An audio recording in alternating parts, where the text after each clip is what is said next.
House Party, Chapter 1. There was a knock on the bedroom door.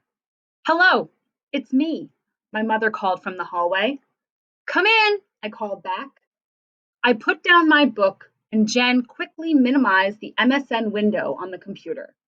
Her school assignment now filled the screen. My mother always knocked before she entered. She poked her head in the door.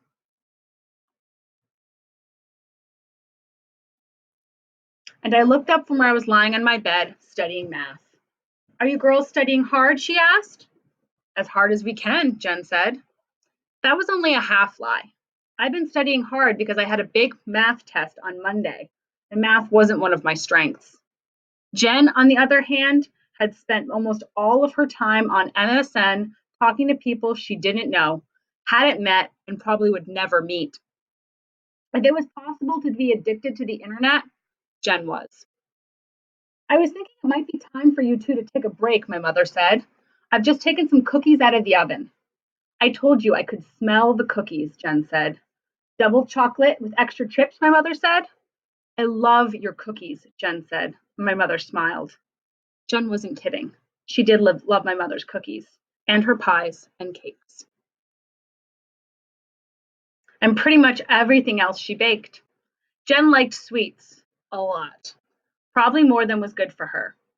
Jen had a little bit of a weight problem and she was always on some sort of diet, trying to lose a few pounds. She switched back and forth from diet to diet. Each new one was guaranteed to drop the weight. I knew which method probably wouldn't work. Don't eat so much and exercise more. But that one hadn't come up yet. It wasn't that Jen was fat because she wasn't. She was just a little plump. She was a bit overweight, not more than 10 or 15 pounds for sure. That wasn't how she saw herself, though. As far as Jen was concerned, she was just plain fat. And worse, those extra pounds were the reason that things didn't work out for her. She was positive she was only a few pounds away from boyfriends, popularity, fame, and fortune. So, do you want some milk and cookies? My mother asked. A cookie or two would be great, I said. I said, giving Jen the evil eye. But could you bring them up here so we could keep studying? I would never want to get in the way of that studying, she said. But there was something I wanted to talk to you about as well. I felt the hair on the back of my neck go up. What do you want to talk about? I asked, trying not to show my anxiety.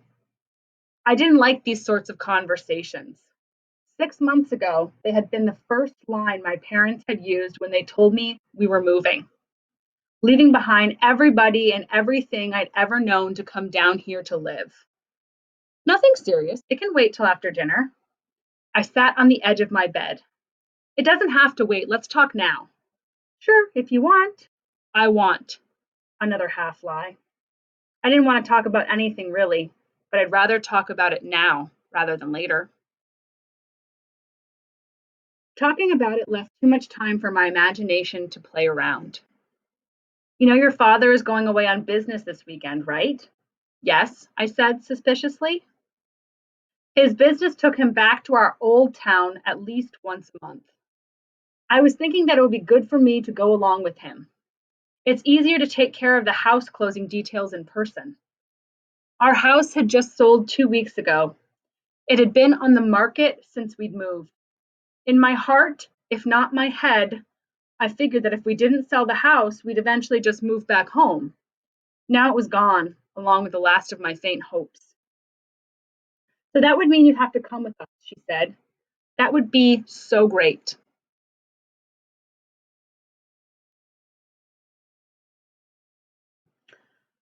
I exclaimed. I could visit with old friends, and no, I couldn't. I can't go, I said.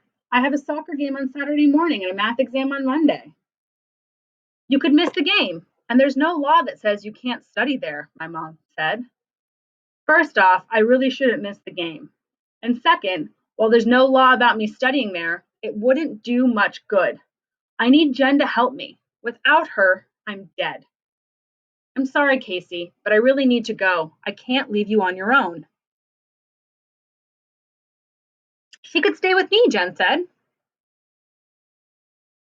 I turned to my mom. Could I?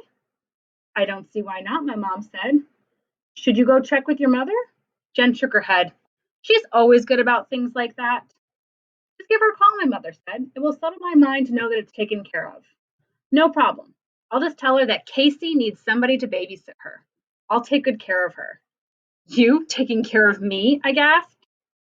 Jen had become my most best friend since I'd moved here. But she was not the most responsible person in the world. And she didn't just need a babysitter, she practically needed a keeper. She was always suggesting something or other that could potentially get us into trouble. You know, I could just stay here by myself, I suggested. You're too young. I'm 15, not 5, I protested. I'm old enough to be at home. Alone? Yes. Overnight? My mother said no. I'd be fine. It's easy to say that, but I don't even like being home alone at night, my mother said. Actually, I didn't really like being home by myself when my parents were out for the evening. The house was old and it made serious squeaks and creaks. Sometimes it sounded like somebody was walking around when there was nobody here but me. I'm old enough to be alone, and you could leave me alone. It would be okay for me to stay at Jen's, though, I paused. A different solution came to mind. Or maybe Jen could stay here with me. Yeah, I could check and see if I could stay here overnight, Jen said. That would be fun. My mother shook her head empathetically. I don't think so. But please check to make sure it's all right for Casey to sleep at your house.